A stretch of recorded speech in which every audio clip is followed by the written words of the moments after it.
Welcome to the GlobalOps report, your source for in-depth analysis and insights into global military operations and conflicts.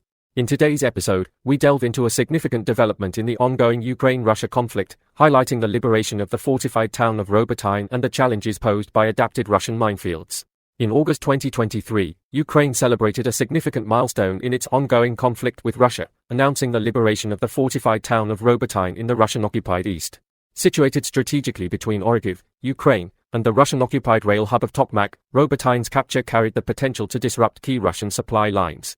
This development was a testament to the Ukrainian military's determination and progress in their counteroffensive efforts.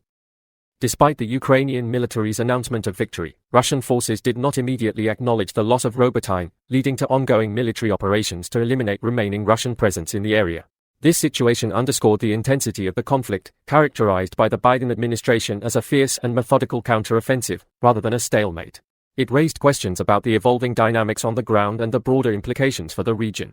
One critical factor that had been affecting the pace of the Ukrainian counteroffensive was the Russian adaptation of their defensive doctrine. In response to the Ukrainian offensive, Russian commanders made a significant adjustment by quadrupling the depth of their defensive minefields from 120 meters to 500 meters. This change presented a formidable challenge to Ukrainian forces, who soon encountered minefields that were both wider and denser than expected. The expanded minefields, mismatched with the Ukrainians' existing mine-clearing equipment, slowed down their advances. The Ukrainians faced difficulties breaching the minefields on the move, causing their progress to be more gradual than anticipated. This shift in defensive tactics by the Russians highlighted the adaptability of both sides in this protracted conflict.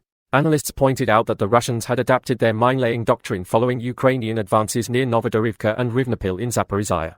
The lesson they took away was that an overwhelming number of mines could impede Ukrainian assaults by hampering mine-clearing efforts. As a result, the Russians aimed to create minefields with depths of up to 500 meters, far beyond the Ukrainians' rapid breaching capability.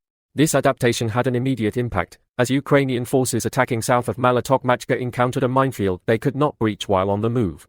This forced them to abandon valuable vehicles, including Leopard 2A6 tanks and mine-clearing equipment. The challenge posed by the deeper and denser minefields significantly slowed the Ukrainian counteroffensive. It demonstrated the importance of innovation in military strategy and the constant evolution of tactics in modern warfare. However, the Russians faced their own challenges. Expanding the minefields depleted their mine-laying resources more quickly than anticipated, resulting in uneven minefields.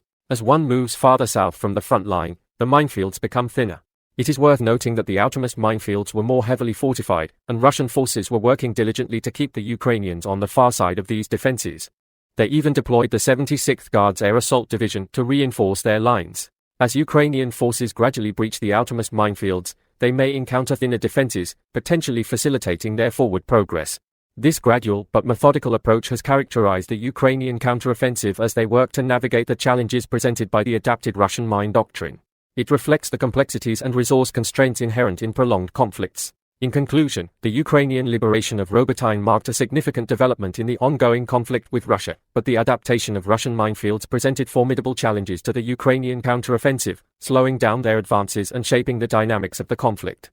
As both sides continue to adapt their strategies and tactics, the future of this protracted conflict remains uncertain, with implications that extend beyond the region.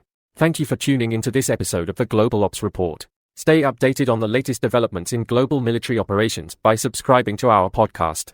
Until next time, this is the GlobalOps report.